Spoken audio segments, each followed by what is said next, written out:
From now on, this will be my home. Everyone else needs to leave. Wait, why is this happening all of a sudden? After the funeral of my mother, who we had been living with, my mother-in-law and sister-in-law directed harsh words at me. Despite my husband's attempts to mediate, their attacks continued. You're being deceived. Have you been brainwashed or something? Probably, this situation is because of your mother spoiling you. Ultimately, your mother is to be blamed for raising you like this. I could tolerate being criticized myself, but I couldn't stand them blaming my mother. I'm Kimberly, a 35-year-old married woman. I met Matt, who is a year older than me, at work, and we got married 5 years ago. My husband, and my mother had been living together, but a lot had happened over these 5 years. When we got married, I was working at a real estate company owned by my father. I had always been interested in money and the flow of people, so I studied economics in college and applied that knowledge to my job. However, at work, some people recognized my achievements as my own skills, while others simply saw it as my parents' influence. As proof of that, those who spoke ill of me often referred to me not by name but as the boss daughter. And my husband held a top position in the sales department of the same company where I worked. Many women showed interest in him. And being in a relationship, I often felt uncomfortable glances directed my way. Of course, I didn't believe that all my success at work was solely due to my abilities. I recognized that it was a result of the cooperation of those around me. However, I was troubled by the label of the boss daughter that seemed to stick to me in that situation. It was during those difficult days when I was working with these feelings. Then my father passed away. My brother took over as the company's president.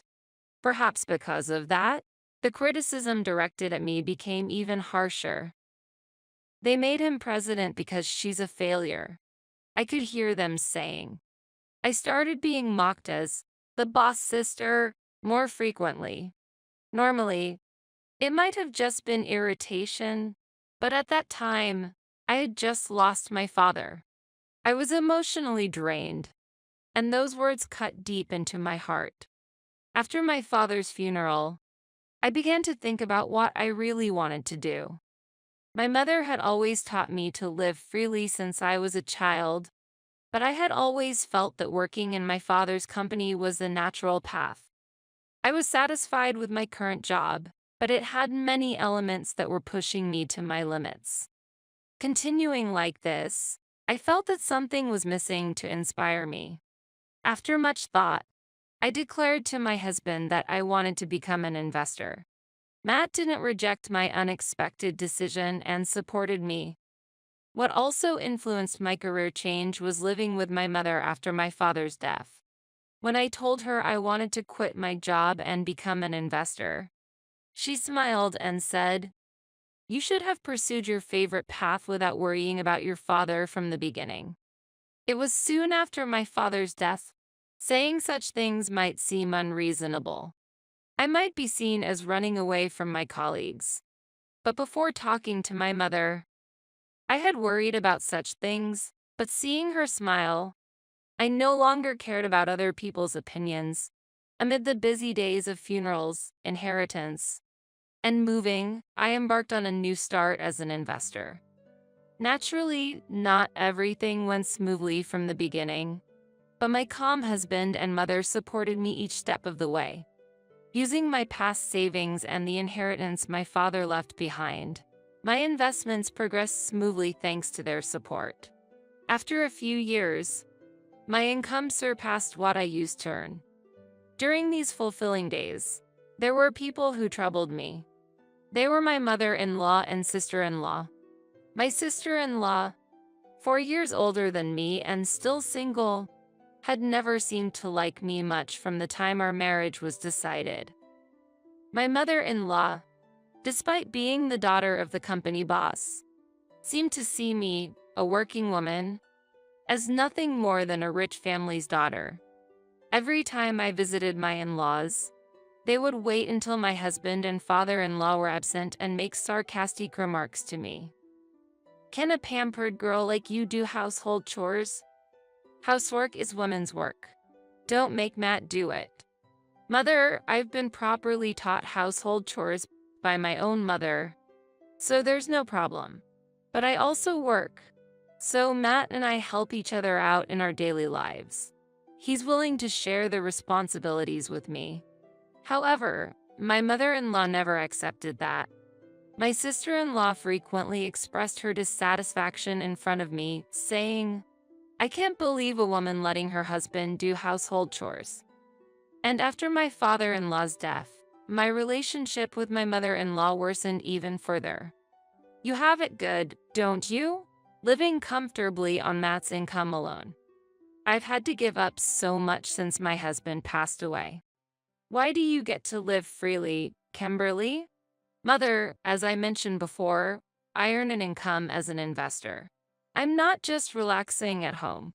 Despite appearances, I actually have less free time than when I was working a regular job.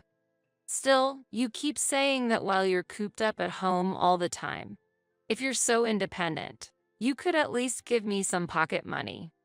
You don't have children, so you're truly an incapable wife," my mother-in-law criticized. After my father-in-law passed away, my mother-in-law became fixated on money. She misunderstood my tendency to stay home as being unemployed and seemed upset by my financial stability. Nevertheless, I had no intention of providing her with money. My mother-in-law insisted that she could endure it, but every time I visited my in-laws, I noticed new luxury items. Even if I gave her money as she requested, I could easily imagine how it would be spent. I often received sarcastic remarks when visiting my in-laws, but my husband seemed unaware of how his mother and sister treated me. I liked his trusting nature, so I kept the details of his mother and sister's behavior from him. However, I had confided in my mother once. "Why can't I get pregnant?" I had asked. Well, getting pregnant in one's 30s is not uncommon. As I approached 35, I felt a vague sense of anxiety weighing heavily on me. Every time I visited my in-laws, my mother-in-law would ask, "When are you having a baby?" Her words, calling me useless, stuck with me, and I inadvertently mentioned it. However, my mother showed a surprised expression.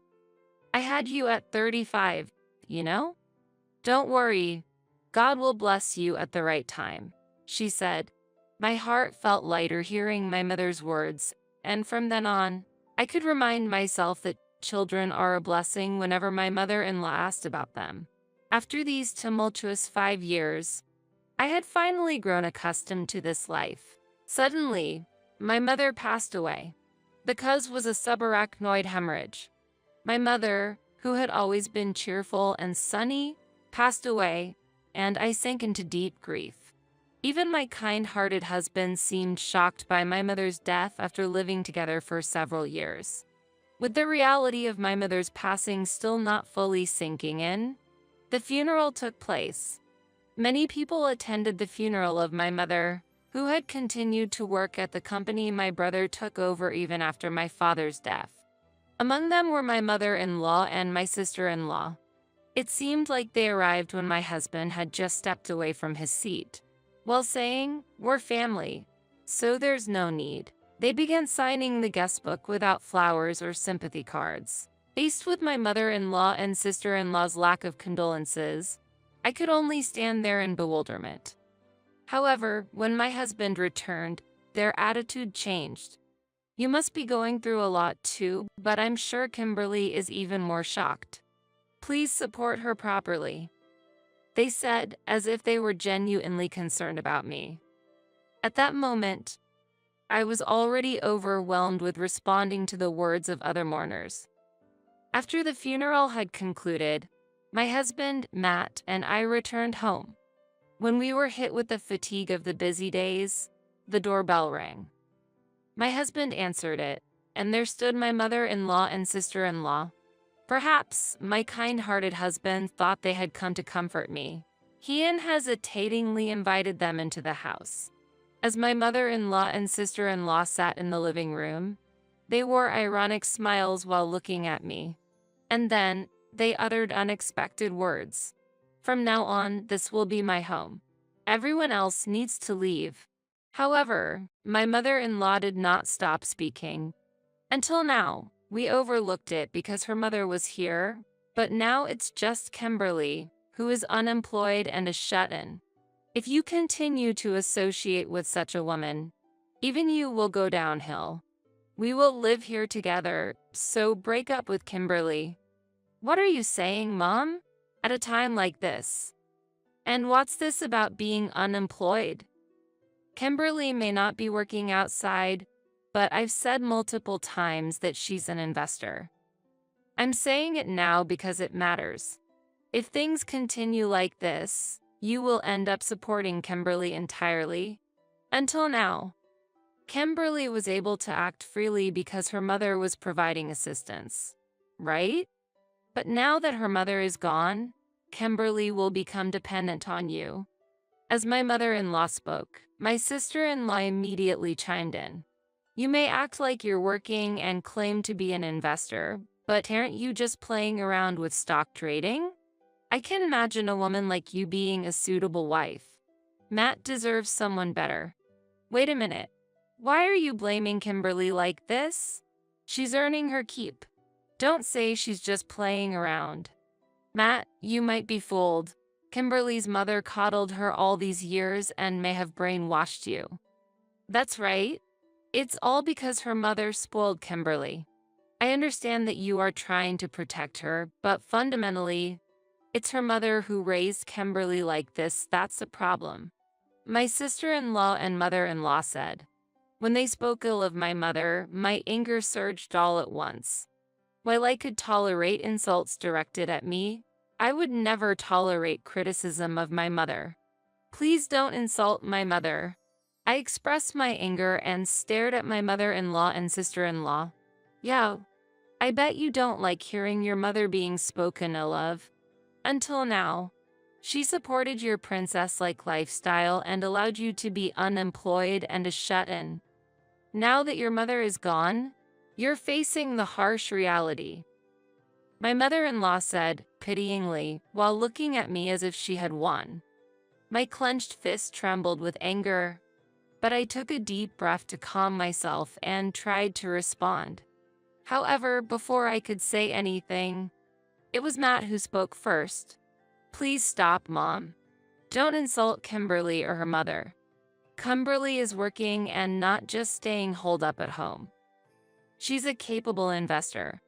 Both you and I have always supported Kimberly's efforts. If you think she's just playing around, I won't accept it either. Matt, usually composed, raised his voice in anger. Both my mother-in-law and sister-in-law, as well as I, were surprised by this. My mother-in-law seemed unable to grasp the situation and began to defend herself frantically. Matt, don't get so angry. But it's true that your income has supported your lifestyle. Kimberly enjoyed a life of luxury thanks to her mother's help. And you bought this high-rise condo for her, didn't you? Matt, you deserve better. If you live with us, I'll take care of all the household chores. A small allowance should be enough. And, wait, Mom, don't you know? Interrupting my mother-in-law, Matt sounded alarmed. My mother-in-law's face twisted in confusion. What do you mean, don't you know? What? My mother-in-law gasped in surprise at Matt's words. This apartment belongs to Kimberly. She looked wide-eyed, unable to believe what she was hearing. Huh?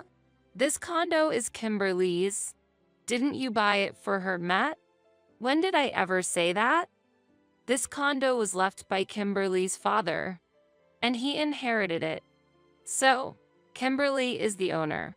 Plus, we split the living expenses equally. I don't know what you think, but in reality, Kimberly earns more than I do. What? My mother-in-law and sister-in-law exclaimed in shock. And no wonder. They had been criticizing me as unemployed and a shut-in all along. Meanwhile, Matt had excelled in his job, even becoming a department head at a young age. They never could have imagined that I earned more than him. My mother-in-law was overwhelmed by Matt's words and fell silent. Instead, my sister-in-law spoke up. Is that true? Being an investor, can you really earn that much? Just personal trading. It's hard to believe you make more than a regular employee. I can speak for other investors, but Kimberly has a keen investment sense. Everything she said is true. And seriously, insulting my beloved wife like this?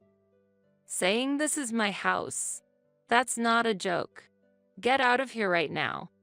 This is Kimberly's house.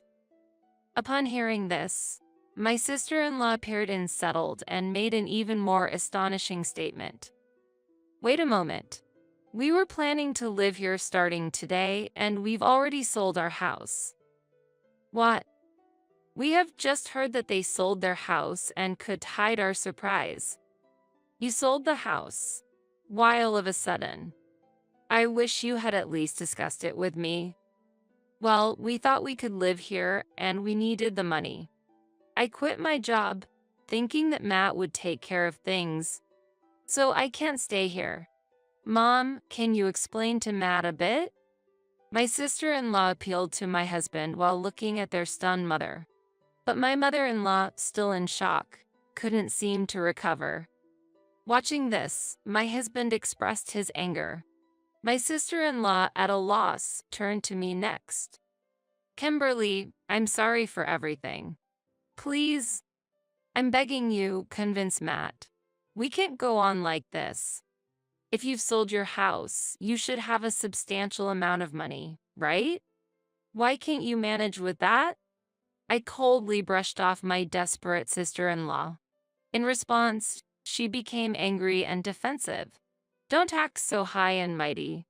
Just because you're making money from your investments doesn't mean you can look down on me. I've had enough. Please, just be quiet, Cess. My husband's strong, angry voice drowned out my sister-in-law's. She fell silent, and my husband shot her a piercing look. Enough about the family home. You can use the money you got from selling it for your future. Please leave this place right now. Saying that, my husband escorted my mother-in-law and sister-in-law out of the house and locked the door. For a while, we could hear the doorbell ringing, banging on the door, and my sister-in-law's cries. But eventually, silence returned. A few days later, we heard from relatives that my mother-in-law and sister-in-law had moved to a modest apartment and were starting a new life together. It seems the family home didn't sell for a high price due to its poor location, but they were managing to make ends meet with the money they got. However, my sister-in-law couldn't find a stable job and quickly faced financial difficulties. She tried to rely on my husband several times, but he firmly refused. They sold all their brand name items and currently support themselves through part-time jobs. On the other hand, I was free to work as an investor without troublesome people around me. And next year, we were expecting an addition to our family. I gently stroked my growing belly, remembering my mother's words, God will grant it at the right time. Reflecting on it, I felt gratitude once again while thinking of my mother.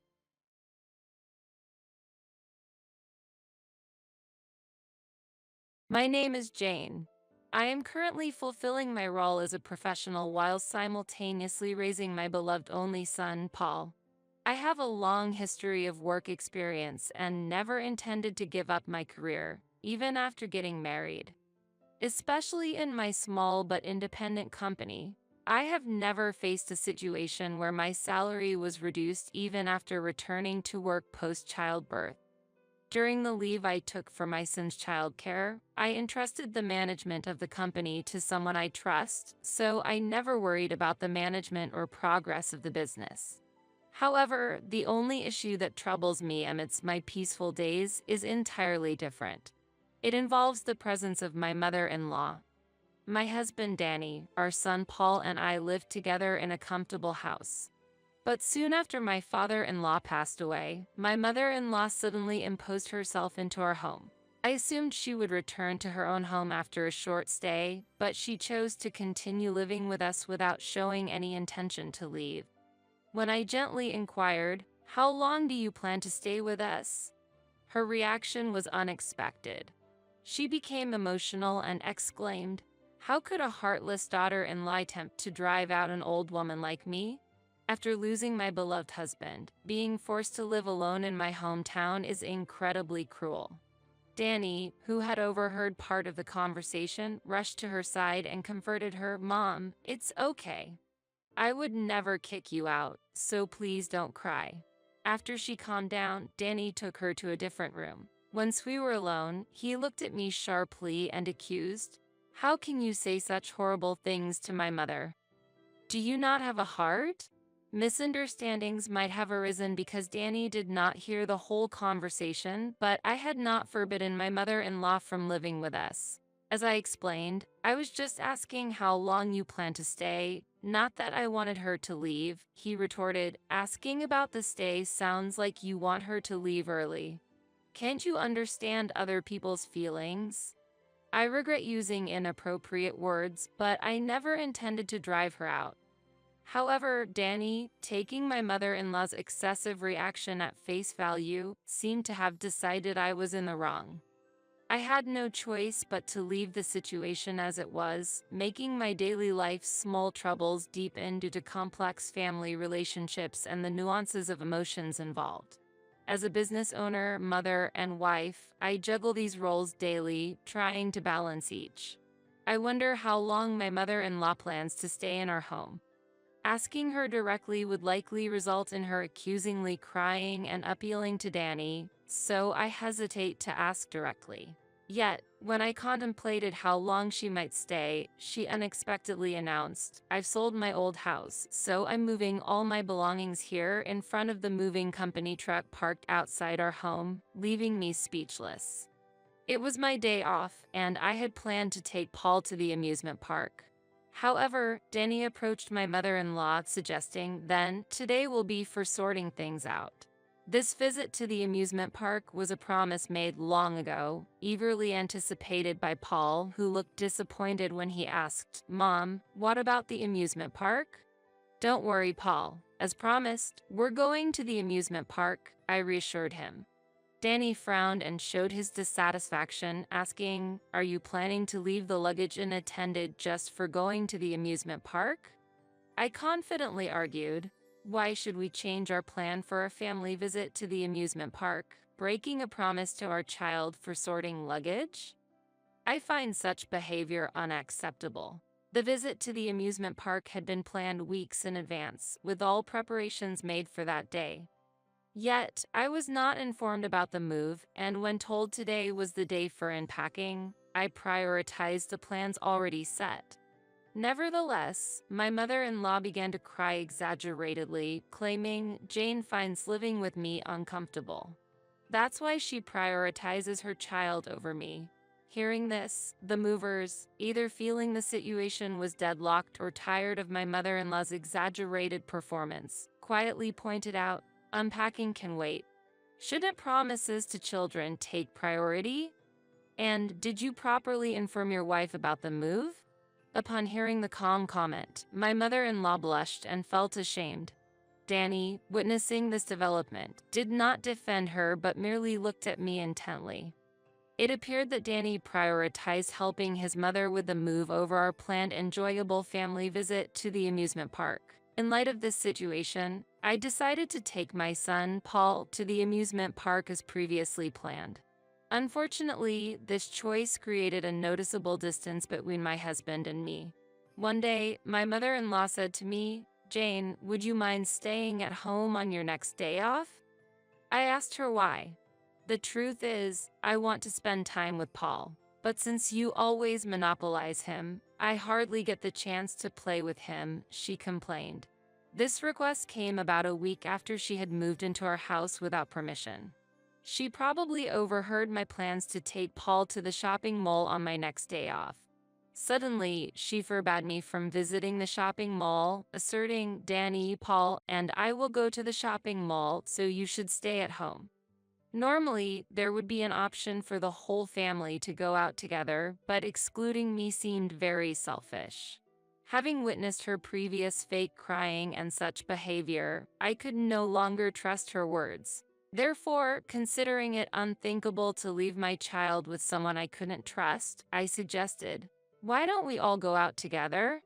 Although she looked displeased, she could not directly accuse me of being mean and reluctantly agreed. At the shopping mall, I began selecting clothes for Paul as originally planned, choosing slightly larger sizes considering children's rapid growth. My mother-in-law interrupted, "Why can't you choose the right size? This is the perfect size for Paul, bringing a size that fits him right now." Even when I explained, "Children grow fast," she argued, "when he grows, we can just buy new clothes. There's no need to save so much." I was dumbfounded by her short-sightedness. Selecting perfectly fitting clothes and buying new ones every time they become small is clearly a waste of money. We didn't have the financial leeway to spend money in such a way at our house. When I hesitated to purchase, Danny appeared and pointed out, "I support the family financially. If you try to save, it makes me look stingy to others." Eventually, Danny covered the shopping expenses for my mother-in-law. Paul wore his new clothes comfortably for a while but soon complained, "These clothes are too tight now," and stopped wearing the clothes chosen by my mother-in-law. She seemed to have mixed feelings about this change. Out of necessity, I passed the outgrown clothes to a colleague's mother I had befriended at the daycare. This act was well received, making me feel happy. However, the existence of the daycare seemed undesirable to my mother-in-law. "Why do you need to leave Paul with others when I'm here? Moreover, continuing to work with a child is not good for their education," she criticized. I couldn't agree with this point, responding, "The reality is, we can't make ends meet without my job," but she just snorted, "How much do you even earn?" I'm confident Danny's earnings surpass that. "We can manage without your help.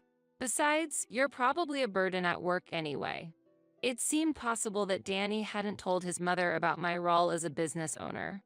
His occasional bragging nature might have led him to hide such an important fact, perhaps to avoid letting his mother know that his wife earns more than he does. Faced with such a situation, I was deeply disappointed. "Actually, I earn more than Danny," I explained calmly yet firmly. My mother-in-law's response turned to anger. "How can you say such a thing? Looking down on your own husband and boldly declaring you earn more. Do you not respect your husband? You neglect your duties at home and boast about out-earning him. Don't you have any respect for him?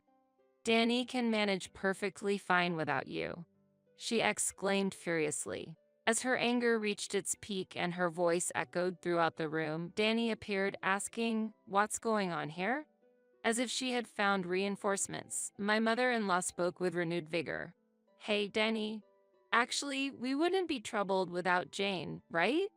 It should just be you, me, and Paul living happily together. Don't you think our life is being constrained because Jane is here?" She said, "What? Yeah," Danny hesitantly but eventually showed his agreement. "Then the best thing to do is to divorce," she continued, and shockingly, she immediately took out a divorce form. It seemed she had wanted our divorce for some time. I no longer had any expectations for a father who prioritizes his mother over his child. However, I had no intention of giving up custody of my child. "It seems my presence is entirely unwelcome. If you wish for a family of 3, then I shall leave this house," I responded calmly. And without hesitation, I signed the divorce form she proposed. Despite forcing me to cancel our amusement park plans and insisting on helping with the packing, as soon as I started preparing to move out, she took Danny on a trip. Though she invited Paul to a trip, He had seen her unpleasant behavior towards me and still resented her for nearly causing us to miss our amusement park trip. He chose to stay with me, declining her invitation. Thus, Danny and she ended up going on a trip alone. I took this opportunity to move mine and Paul's belongings to a new home. I also left a letter stating that the responsibility for future rent payments, custody, and property division would be Danny's, as outlined through a lawyer. Returning from a week-long trip, Danny and his mother, unaware of the situation, contacted me surprisingly quickly. "Jane, why did you take Paul with you?" "Mom is worried. I'm supposed to have custody, aren't I?" he accused. It became clear at that moment that Danny had not yet read the letter I left. "Please read the letter on the living room table," I said. Danny replied, "Oh, Mom said she would look at it first. I've outlined that you'll be taking on $4,000 rent responsibility, that I will not transfer Paul's custody, and that we'll discuss property division through a lawyer," I explained. "Rent is $4,000, he exclaimed in surprise. He knew the housing was rented and that I had been making the payments, but he was unaware of the specific amount. I couldn't believe he was unaware of the rent amount while managing our finances. Indeed, this house was a rental, costing a hefty $4,000 monthly, and initially, I was against living here. However, Danny was adamant about living in this house, and eventually, we rented it according to his wishes. As a president, you should have no problem with this level of rent, right?" he said, leaving the burden to me. As a result, I ended up paying $4,000 rent monthly, with Danny covering other living expenses. However, he was careless with money and prone to spending impulsively. There was an instance at the shopping mall where, after shopping without calculating, my mother-in-law ended up short at the register and reluctantly called me for help. It seems this mother and son lack financial management skills, often spending on personal luxuries before covering living expenses. I had to cover the shortfall each time. I had savings for Paul's future and was putting my entire salary into our household, leaving me with very little personal spending money. Recently, I also had to cover the expenses and pocket money for his mother, putting us in a financially tight situation. But with the divorce finalized, I am relieved from the burden of $4,000 monthly rent. Registering the house under his name, which was done for his vanity, turned out to be fortunate. This allows me to withdraw from the financial carelessness of the two, bringing significant mental relief. "There's no way I can pay that amount. You've always been paying. Continue doing so," he pleaded. "Why should I pay the rent for a house I no longer live in? I was driven out by your mother. The divorce is finalized, and there's no longer any connection between me and that house. Therefore, I have no obligation to pay the rent," I countered. So, please help me," Danny begged pathetically, but then it seemed his mother grabbed his phone, and her voice came through. "We can pay the rent without you. Even the amount you claim to have been paying is manageable for Danny," she asserted. "With a take-home pay of only $2,000, how do you plan to pay the monthly rent of $4,000? Are you going to use magic?" "That would be remarkable," I said sarcastically. "What?" came the reply. It seemed that my mother-in-law genuinely misunderstood Danny to be financially well off, probably because she saw him paying during their shopping trips, leading her to believe he was wealthy. I was just dumbfounded by this fact. I thought it was impossible for Danny, with his take-home pay of $2,000 and almost no savings, to afford the rent. Moreover, expecting them to raise a child healthily in their financially unstable situation would be difficult. Even without Paul's consent, custody would naturally fall to me, as Danny and my mother-in-law couldn't provide a suitable environment for raising a child. So, what should we do then? They were bewildered. "If you can't pay the rent, you have no choice but to change your living situation. You'll have to notify the real estate agent to cancel your lease. The longer you delay, the more you owe in rent," I urged them to act swiftly. My words were met with, "Shut up. I know that much," from my mother-in-law, who clearly had no room for fake tears in this situation. After hanging up, I completed the move to a new apartment with Paul. This apartment is close to my workplace and conveniently located near shops and medical facilities. About a month after the divorce, my mother-in-law and Denny showed up at my company. They began loudly demanding to see me at the entrance, as reported by the receptionist. I was out having lunch with Paul at the time but hurried back with him upon hearing they were causing a commotion. Fortunately, there's a daycare within the company, so I could bring Paul inside. Seeing my mother-in-law and Danny waiting at the reception was a surprise. I was puzzled by their visit since the lawyer had reported they hadn't responded to our discussions. "Jane, can't you just come back home? We understand you were making the payments. Please stop being stubborn," my mother-in-law pleaded with tears, thinking her act would work on someone other than her son. She clearly intended to paint me as the villain. Witnessing her behavior, Danny joined in. "What do you mean by getting a lawyer involved? This is a family matter. Surely, Paul would prefer his parents to be together. However, a father who chooses his mother over his son would only sadden the child." I sighed and replied, "Now that we're divorced and essentially strangers, please communicate through my legal representative for anything." Danny, realizing he wouldn't get through to me directly, turned to Paul with my mother-in-law. "Hey, Paul, you want to be with your dad and grandma, right? Aren't you lonely when your mom is always busy with work?" Frightened by their words, Paul hid behind me and cried out loudly, "I hate you both because you're mean." His crying had a more significant impact on the people around than my mother-in-law's fake tears.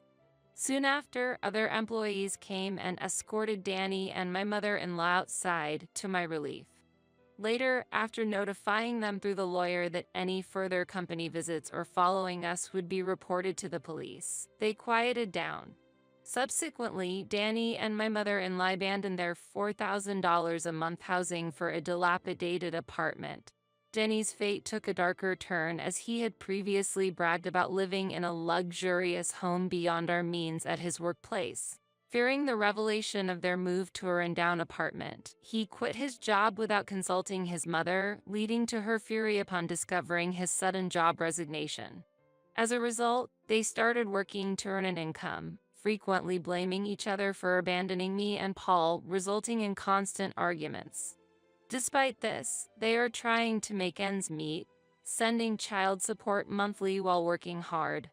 Meanwhile, my business is thriving, and despite the absence of his father, Paul is growing up to be a well-rounded boy. Even without an unfit father, I am determined to raise him well. Starting next week, I've decided we'll move in with my parents. This is the new house we've built for that purpose. If you understand, then start with preparations as soon as possible. If you don't like it, you're free to leave." These were the words of my husband, Matthew. Without consulting me, my husband had built a new house. Moreover, he hadn't told me about his plan to move in with his parents either. To my husband, I responded like this: "Understood. I'll get everything ready. Leave it to me." "Oh, you're quite understanding. I'm going on a business trip for a week starting tomorrow, so handle all the moving preparations. Please take special care of my belongings." Matthew flashed a smug grin, but I was smiling inside too. My husband truly is a foolish man.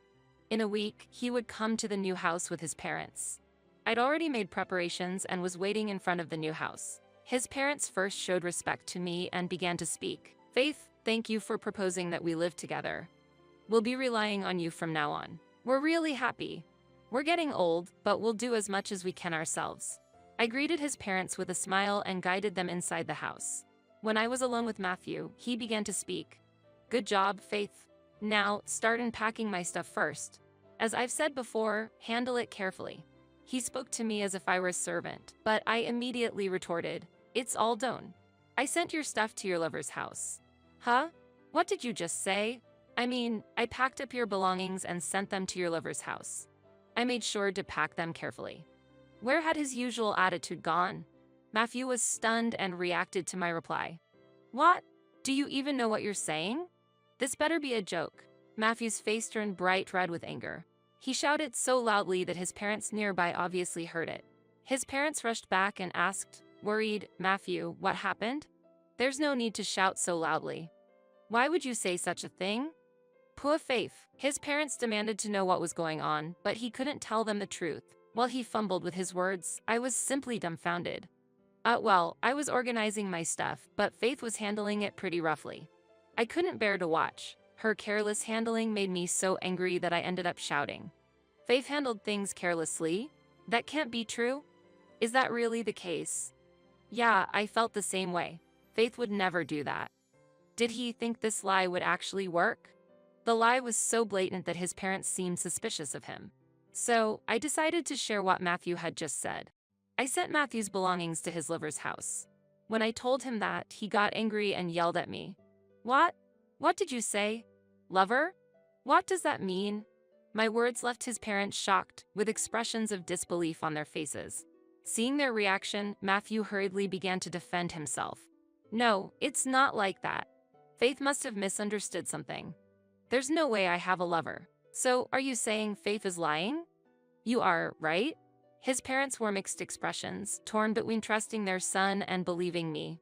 Mom, Dad, why are you making those faces? There's nothing to worry about.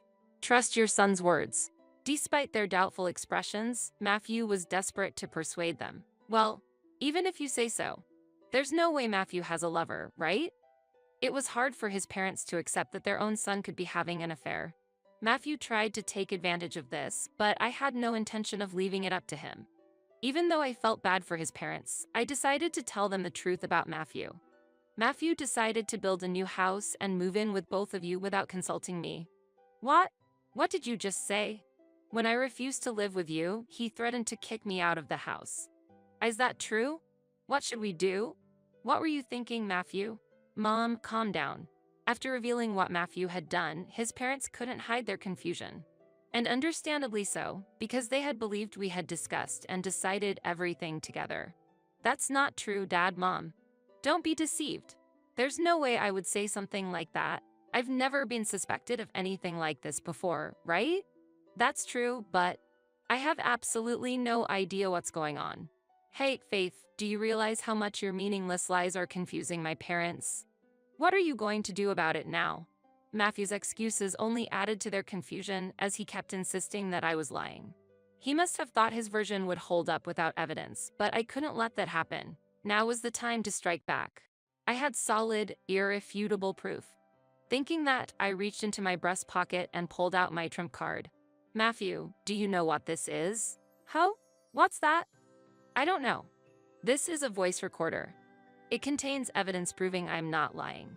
Shall we listen to it? Wait, hold on a second. Matthew tried to interrupt in a panic, but it was too late. Ignoring his protests, I played the recording. The recording contained what my husband had told me a week ago. Starting next week, I've decided we'll move in with my parents. This is the new house we've built for that purpose. If you understand, then start with preparations as soon as possible. If you don't like it, you're free to leave. Oh, you're quite understanding. I'm going on a business trip for a week starting tomorrow, so handle all the moving preparations. Please take special care of my belongings. Matthew's face turned pale as he gasped in shock. What? What's this? How did you get this recording? He was clearly shaken, unaware that the conversation had been recorded. I hadn't recorded this by chance. It was due to Matthew's continuous harassment. Matthew is always tormenting me. He's incredibly cruel, and his words are vile. To gather evidence, I always carried a recorder. As they listened to the recording, his parents' expressions grew increasingly stern, and they began to speak to him. Faith is such a good person. Why would you do this, Matthew? Absolutely disgraceful. Matthew, we're ashamed of you. Faith, we're so sorry. As his parents expressed their anger, Matthew tried to defend himself, saying, No, it's not like that. Faith is just being paranoid. It was a pathetic sight, but there was no way Matthew could escape this. I played another recording. Hurry up, you're so slow. What's with the seasoning? Make something edible. This is terrible. I had more evidence, and as I prepared to play it, Matthew hurriedly tried to stop me and started speaking. Faith, wait a second. I get it. I admit that I've been harsh on you. I'm really sorry. Please forgive me. He acknowledged his mistreatment and apologized, but that apology alone wasn't enough. So you're only apologizing for being harsh. What about your affair? Admit it. He desperately continued to deny it. No, I don't have a lover. I swear there's no one. Stop lying. This is really embarrassing. Don't call it embarrassing. I really don't have a lover. Please believe me. I couldn't believe his words. It was hard to understand why he would deny it so vehemently. This was because there was a fact I hadn't yet revealed to him. With this opportunity, I decided to confront him with the truth. Taking my smartphone in hand, I asked, "Can you still make excuses after seeing this?" As I said this, I played a particular video showing a clear recording of my husband saying, "Let's see how much cash Faith has in her wallet today." Huh? She barely has any money. Oh well, I'll just take this for now while taking money from my wallet. In recent months, I noticed money gradually disappearing from my wallet. Due to his abuse, I had become suspicious and secretly installed a camera. You started doing this after deciding to buy the new house. I investigated why you were stealing my money and found out you were spending it on your lover. Matthew had decided to buy the house months ago, and that's when the money started to disappear. I had evidence of his affair at least from that time on, and I thought that showing him this video would finally force him to confess. But I was wrong. What? What are you talking about? There's no way I'd steal your money. In fact, I was actually adding money to our wallet. It's cruel to accuse me of stealing just because you misplaced it. Huh? What are you talking about? And just because I touched your wallet doesn't mean I have a lover, right? You're jumping to conclusions too quickly.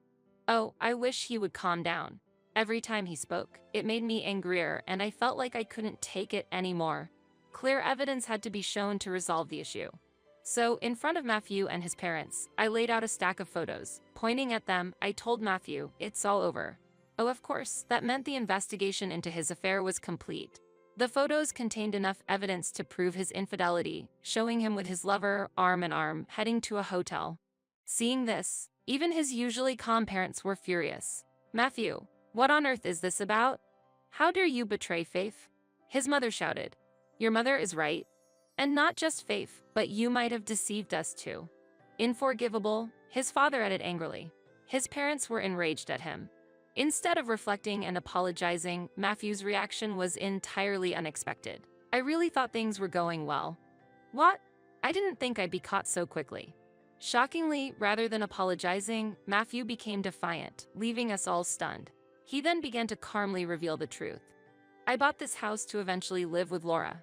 Faith was just in the way, so I tried to bully her into divorce. I'll leave, obviously, but what about your parents?" Despite the terrible treatment and infidelity, I had no hesitation about leaving Matthew and moving out, but I was worried about his parents, who would be left behind. More than myself, I was concerned about them. Didn't ask such a simple question. I'd find some excuse to make dad and mom leave too. That's a given. What? What are you saying? How could he be so irresponsible? I was speechless with shock. While I was stunned, his parents were shaking with anger. "You ungrateful son. How long do you plan to keep doing whatever you want?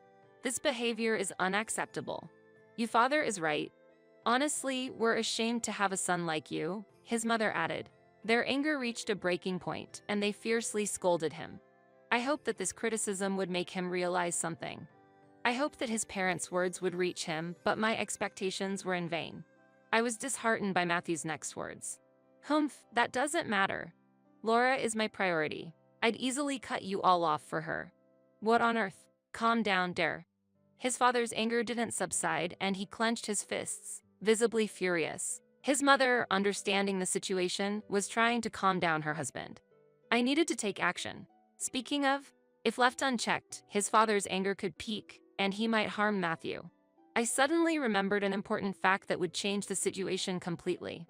I knew a truth that would shock my husband. Hey. Faith, what's so funny? Laughing in a situation like this? Have you lost your mind?" Worried looks from my mother-in-law and a mocking gaze from Matthew crossed as I couldn't stop laughing. I assured my mother-in-law with a glance that there was no need to worry before addressing my husband. "Matthew, I really want to know what's going on in your mind. How delusional can you be? What? Stop mocking me. What do you mean by that?" "Truth is, I've already spoken with Laura." "What?" He certainly didn't expect this. My investigation hadn't stopped at merely uncovering his affair. I'd also contacted Laura. I knew her true nature, which Matthew clearly didn't understand yet. You still haven't realized that Laura has been deceiving you, have you? I've been deceived? Don't be ridiculous. Come up with a better excuse. His response was just as expected. But solving the problem immediately didn't seem like much fun. Not only I, but his parents were also backed into a corner by him. Ending it quickly would be unsatisfying. Matthew, to Laura, you're just a cash machine. What are you talking about? Don't get carried away. Laura isn't that kind of person. Stop joking around. If Laura doesn't want to live in this house, then what was the point of you buying it? Shut up, shut up, shut up. There's no way you understand Laura. I wonder how well did my husband actually understand his lover's true intentions? That should be enough. It was clear that explaining things further would be futile. So I took out something from my bag and showed it to him. Matthew, can you still say the same thing after seeing this? How? What's this? I showed him a bank statement and a photo. Seeing them, he was shocked into silence. Do you understand what this evidence means? The photo showed Laura entering a high-rise apartment with a man Matthew didn't know. He was utterly speechless as he looked at the evidence. His face turned pale, and his eyes were blank as if he couldn't see anything. The bank statement clearly showed a transfer of several $1,000s from Laura to my account. Why was Laura transferring money to you? And why is there a photo of her entering a high-rise apartment with a man she doesn't know? Since I knew about her affair with you, she paid me compensation. Does that make things clear? Compensation? Matthew stared at the photo with trembling hands, then eventually collapsed to his knees, holding his head in despair. In reality, I had already received compensation from his lover.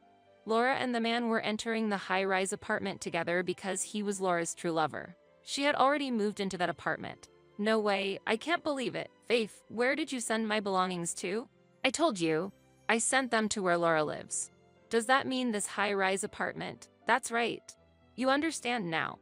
Matthew suddenly turned pale and looked at me, asking, what? How did you manage to send them there? Where did you get the address?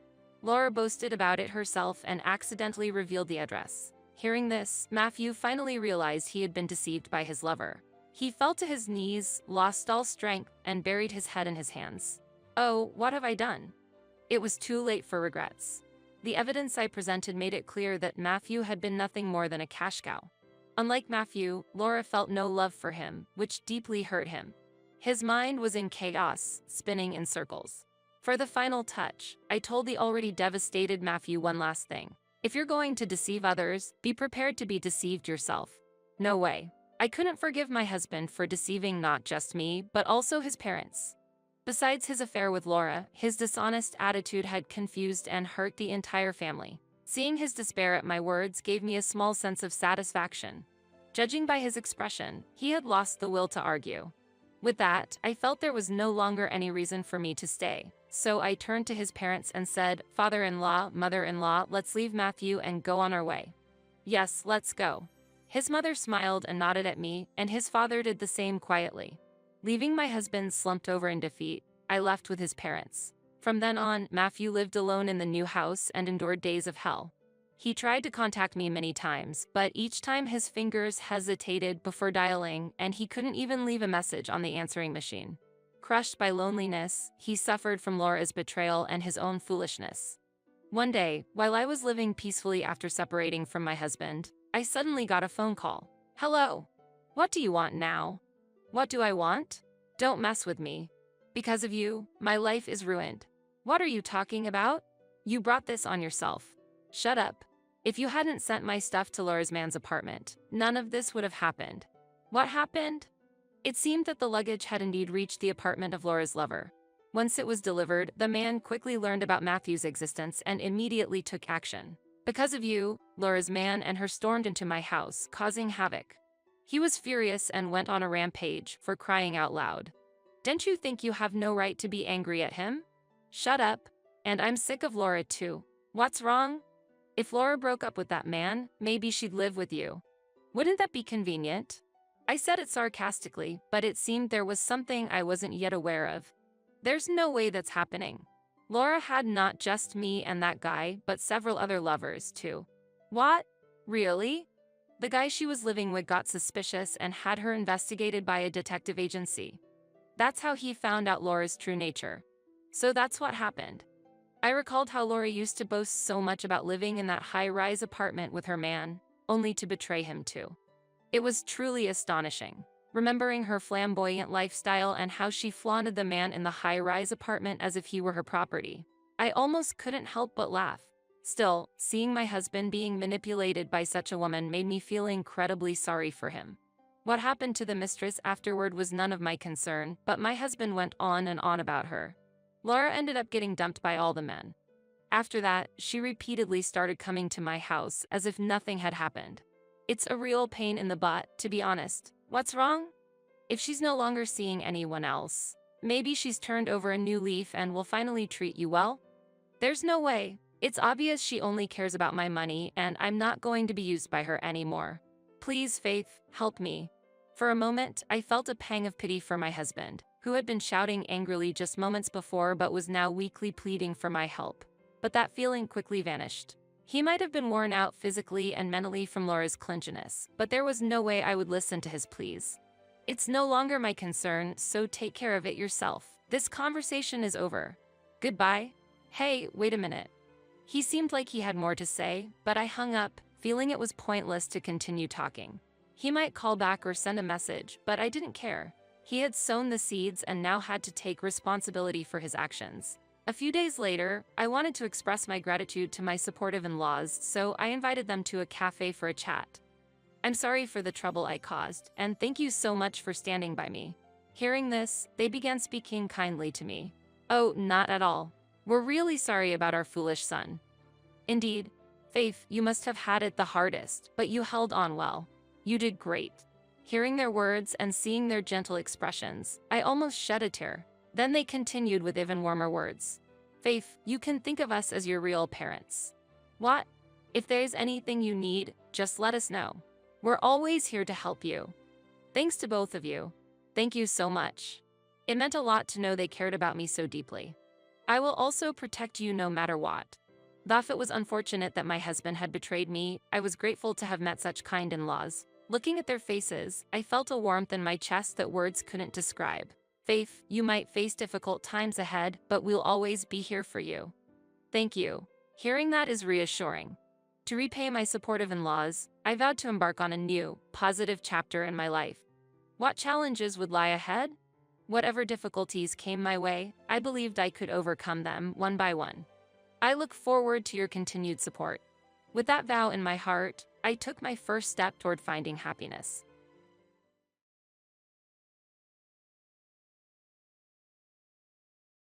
Now the house is mine. If you have any complaints, let's get a divorce. I felt giddy as Ben happily told me he had changed the house to his name shortly after my father's death. There's no way such a change of ownership could be that easy. I thought Ben might be misunderstanding something. If that's the case, I don't mind getting a divorce, but won't you regret it? Not expecting me to agree to a divorce, Ben exclaimed in surprise. What? There's no way I would regret it. Ben replied with full confidence. Will he truly not regret it? If so, I won't hold back either. If he regrets it later, it's not my concern. I laughed inwardly at Ben's naive thinking. I am Kathy Anderson, a 35-year-old public servant with a hard-working personality. I believe that my current profession as a public servant suits me the most. When I passed the civil service exam, my parents were very happy. It was because I was always told by my father to aim for a stable job as much as possible. If I was asked whether civil service jobs are stable, I'd have to say there's no certainty in modern society. However, at present, there are no major troubles, and I expect to continue working as a public servant. There's a reason why my father recommended a stable job. After graduating from university, he chose to work at a startup. Filled with enthusiasm for his new career, he aimed to improve his skills and jumped into a company with only 10 employees. However, sustaining a business for years is a significant challenge. The company my father joined unfortunately went bankrupt after 2 years.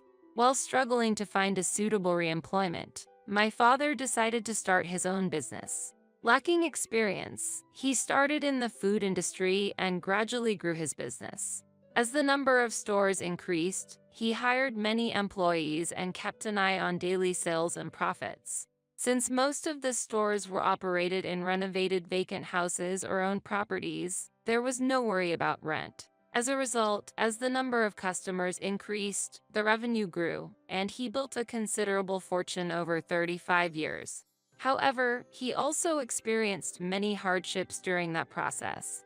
The instability of a life as an entrepreneur accumulated daily stress. As profits began to rise, people motivated by money gathered, leading to difficulties in human relationships. Sometimes, employees would even take off with the store's funds. Building wealth was not easy. Therefore, I think my father wanted me to avoid the hardships he experienced and wished for a comfortable life for me. I am satisfied with my job as a public servant, a job that suits my nature. While not affluent, I can maintain a normal life without any issues. Hence, I believe stable days like these are the best. I'll be home late tomorrow, so I don't need dinner. That was my husband, Ben, informing me. This wasn't the first time he had said this. After dinner, while I was washing the dishes, I asked while wiping my hands, "Working overtime again? Is the factory that busy?" "It's a busy period right now." Ben works in a semiconductor manufacturing plant on the assembly line. Having worked in this job for 18 years since graduating high school can be extremely challenging, considering you process parts every day for 8 hours straight. It's nothing for me, but for Ben it seems to be easier than using his brain. I can understand since semiconductors have been scarce recently. Must be tough. Yes, so I might be a bit late. Understood. Take care. Lately, it's become common for him to come home late, sometimes not returning until after midnight in the worst case. I can hardly believe he's working this late, so he's probably having a drink somewhere after work. I understand the urge to unwind with alcohol, but I feel the frequency has increased too much. However, it's difficult to say that to Ben. Telling him not to drink when he's exhausted from his daily demanding job might provoke a backlash. Fortunately, his drinking expenses are covered by his own allowance, so it's not a big issue. As I watch Ben head to the bedroom, I roll my shoulders extensively. Lately, my shoulder pain has worsened. Life with Ben is full of mismatches, and it seems like the mental stress is starting to manifest itself physically. I try to tell myself not to overthink. I met Ben during my second year of high school. He was attending a nearby boys' high school and approached me during a cultural festival. Initially hesitant when the younger Ben asked for my contact information, I eventually gave in to his persistent approach. When I asked why he was so interested in someone as plain as me, he shyly admitted that he liked my appearance. On the other hand, I had a rather frivolous impression of Ben at first, so I was quite worried. However, contrary to my expectations, his sincere personality became evident, and I gradually found myself drawn to him. Even after Ben started working post-high school and I became a civil servant following university, he has always been my partner. We got married at 27 but haven't been blessed with children. It may not be possible anymore, but I feel our life together is not bad. As long as I can spend the future with the present Ben, that's enough. He probably feels the same. In the midst of these peaceful yet busy days, an unexpected call came to my phone. "Hello? Kathy. Oh, good. You're there. Are you at work?" "Yes, what's up?" A call from my mother during a weekday in the afternoon was unusual, signaling something must have happened. I asked her why she called. "We have a problem. Your father suddenly collapsed. And today, we got the results from the tests. He's been diagnosed with colon cancer." "Dad has cancer?" I can't believe it. The word cancer from my mother left me shocked. We've never had cancer in our family before. But it's true that my father, being a business owner, had neglected his health checkups. So, it's not surprising that the disease was discovered late. I'm telling the truth. And it seems to be quite advanced. That's terrible. But aren't there advanced treatments for cancer these days? Unfortunately, in his case, they said he only has a few months left. A few months? That's unbelievable. It was an unbearable reality. At 60, my father's rapid cancer progression made sense. Due to the late discovery, the cancer was terminal, and despite medical advancements, treatment would be challenging. My mother explained through tears. I understand. I'll return home for a bit. I'll talk to Ben too. That would be helpful, Kathy. My father is an important figure to me. I couldn't just stand by when he's in trouble. Ben would understand. Distracted, I finished my work and headed home. Ben, who had returned home unusually early, noticed my somber demeanor and asked, "What's wrong? You seem down." Ben was enjoying a beer in the living room. I shared everything about my mother's call with Ben and discussed returning to my parents' home for a while. That's worrisome. Understood. Support your father while you're there. Thank you. Sorry for not being able to prepare meals while I'm away. No problem. I've been getting home late from work lately. I'll just eat out in the meantime. But you should have a proper meal once in a while. Don't worry, I'll be careful. Ben listened calmly. Feeling reassured, I started packing for my trip home the next day. As bedtime approached and I was about to head to my room, I heard Ben's voice on the phone from his room. He must be talking to someone. I didn't intend to eavesdrop, but I stopped in my tracks when I caught a snippet of his conversation. It seems he will pass away soon. Can you do something about the matter we discussed earlier? Pass away? Was he talking about my father? Yes, that's right. I understand. Please take care of it once he's gone. It wasn't clear who he was talking to or what the arrangement was, but it was evident that the conversation was about my father's situation. Why use such a term as gone? Ben had never spoken disrespectfully about my father, even if their relationship wasn't especially close. Ben wasn't the type to be indifferent in such a critical situation. Yet, why does it seem like Ben doesn't care about my father? Even though my father is terminally ill, he is still alive, and discussing matters after he is gone with someone else is inappropriate. At that moment, my trust in Ben wavered. Since then, I couldn't shake off my suspicions about Ben. Take care, Ben said cheerfully as he saw me off. But I couldn't stop thinking about his phone conversation on my way home. It seemed like he was plotting something. If it's related to my father, it must be about money. I never told Ben about the extent of my father's wealth. I felt discussing finances might lead to problems, so I decided we could discuss inheritance when the time came. At this stage, I didn't see the necessity to talk about it. I wasn't hiding it. I just thought it was premature. But what if Ben knew about my father's wealth and was targeting it? I shouldn't think about it too much. While trying to dispel these negative thoughts, I spent time supporting my father and enjoying pleasant conversations. I'm grateful, Kathy, Mom. I'm a lucky man. You don't have to be so formal. It's too early to be thankful. We tried to maintain a cheerful atmosphere while looking at my father's calm smile. The last moments with my father ended 3 months later. Neither my mother nor I were fully prepared for the premature goodbye. During the funeral, I was in a daze, struggling to accept the reality that my father was no longer in this world. On the other hand, Ben was oddly cheerful, which felt unsettling to me. It wasn't until a week after the funeral, as I was drinking alone in the living room, that Ben approached and said, "The hassle is finally over." Crossing his arms and clasping his hands behind his head, he spoke with a cold gaze. Hassle? Yes, exactly. I was hoping your father would kick the bucket a bit sooner. But even after that, there were still procedures like the funeral to deal with, so it was a pain in the butt. How can you say that? Someone has died, my father at that. How can you talk like that?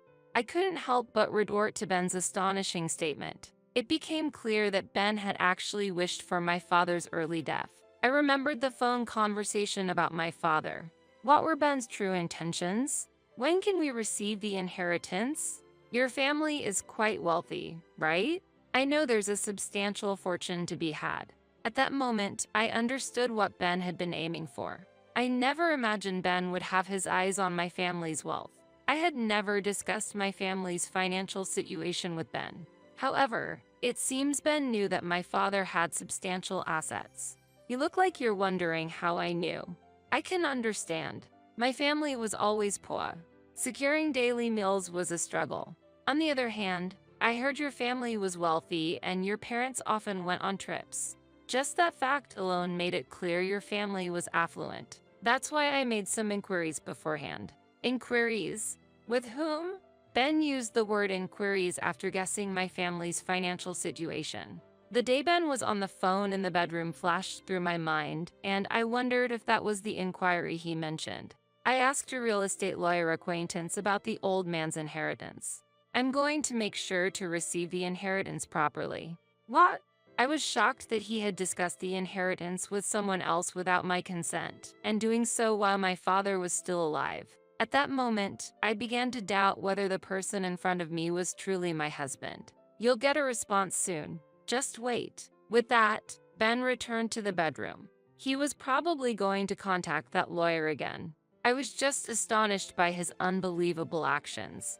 Why would he investigate my family's inheritance on his own? Is there any other spouse who would do such a thing?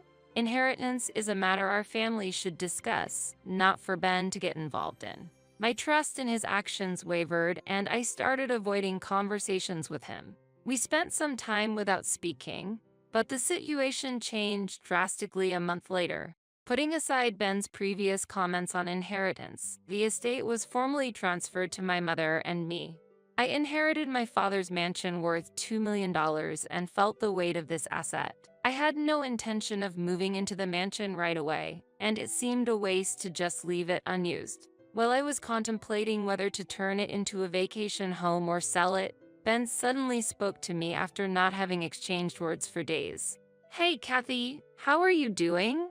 How ironic, considering we lived under the same roof. Ignoring his words, I reached for a book nearby, but he continued, "Listen, I've changed the ownership of the mansion you inherited to my name." I stopped reading and stared at him in astonishment. "What are you talking about?" "Yeah, I asked that real estate lawyer to proceed with the title transfer." "You did a title transfer, really?"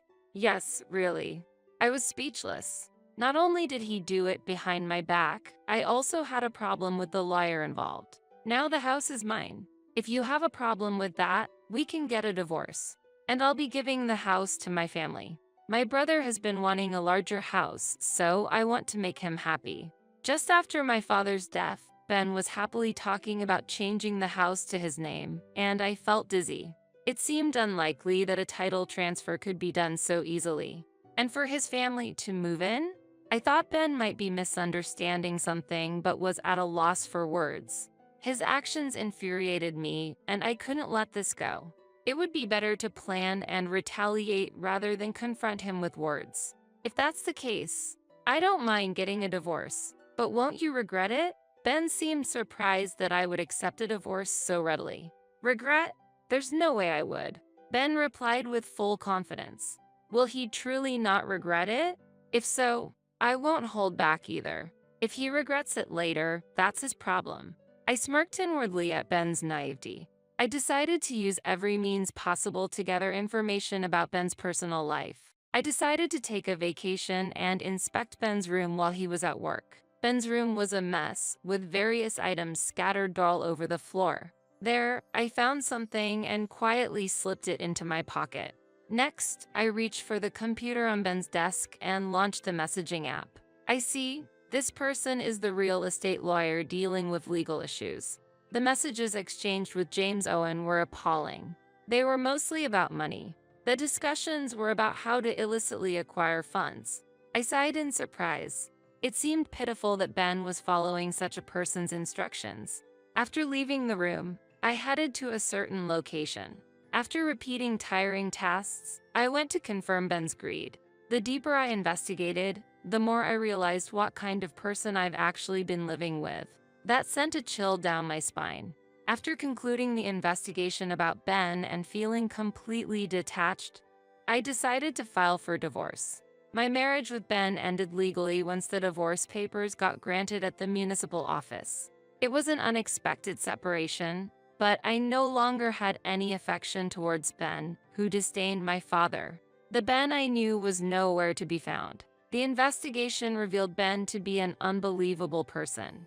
After submitting the divorce papers, the house was no longer mine. In fact, the house was purchased in Ben's name from the beginning, with a mortgage taken out. I considered moving out, But Ben did not return to the house afterward. He's probably living in the mansion I inherited. He might be living comfortably now. But how long will that happiness last? I calmly thought about Ben's future.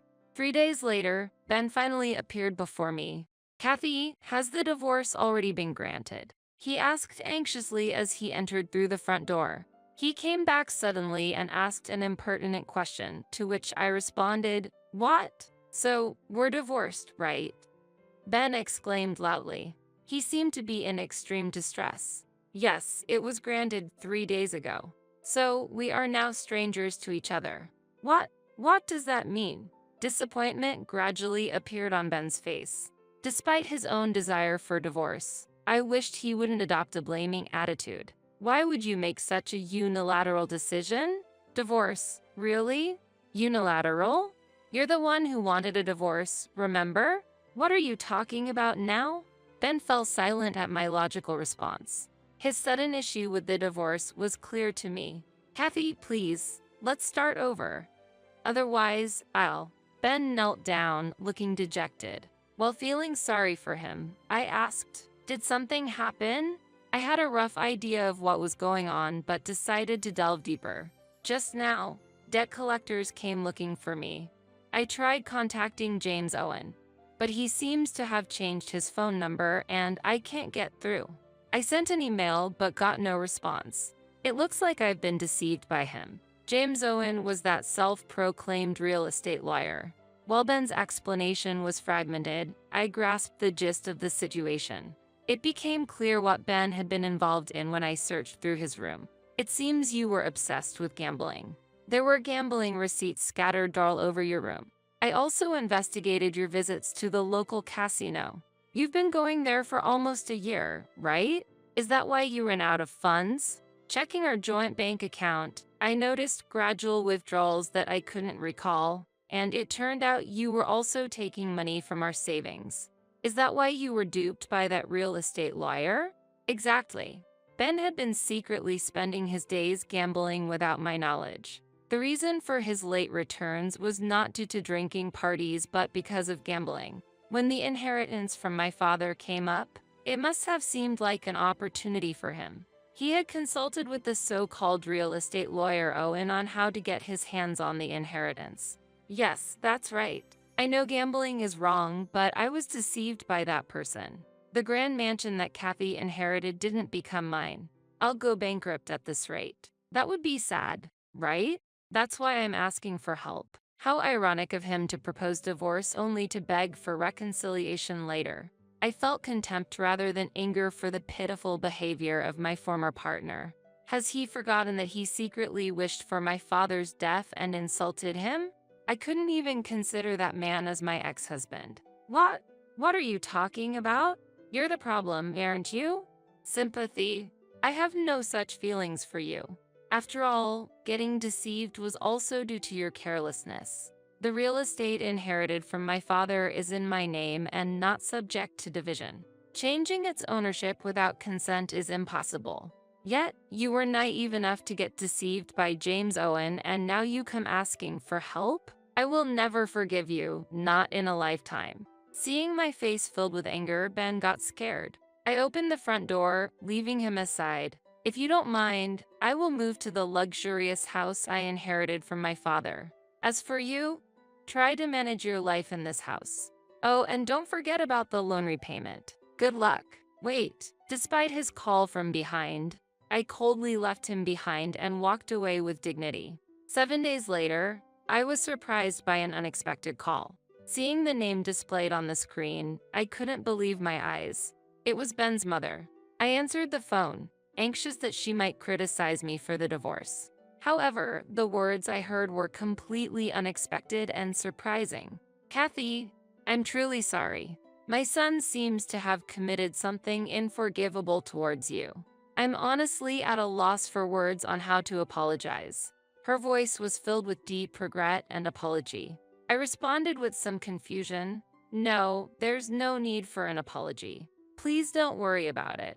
But she didn't accept my words. "No, I can't just leave things as they are. I heard my son is trying to have you shoulder his debt repayments. and I'm both shocked and profoundly disappointed. We plan to give him strict guidance at home from now on. I've warned him to be prepared for a tough time. We won't let him gamble ever again, and we'll teach him the importance of money management. For a while, he'll have to take on all responsibilities for work and home life on his own, she expressed her firm resolve. Ben's mother felt strong anger towards her son's inappropriate actions, and he was about to face some harsh days, she passionately explained. I secretly hoped to see how Ben would confront this, feeling this was a just retribution for him, who scorned my father and tried to swindle away the property I cherished. I had no ounce of sympathy for him. I genuinely hoped he would dedicate himself to repaying his debts. And as planned, I moved to the magnificent mansion I inherited from my father. This new home, furnished and requiring no additional purchases, filled me with a profound sense of satisfaction for the new life ahead. Although I left behind clothes and other small items at the old house, the excitement for the liberating life ahead made me unstoppable. The new residence was spacious, an extravagance for one person. Currently, I'm not keen on remarrying. However, if fate smiles at me and I meet a soulmate again, I'll invite that special person to this expansive living space. Imagining the expression on the future spouse's face as they enter this house brought a smile to mine. This hopeful anticipation is a significant light of hope for me now. And I sincerely say, thank you, Dad. This valuable house, his last gift, is more than a physical space. It's the foundation for starting a new life, a place that connects me to the past and steps into the future.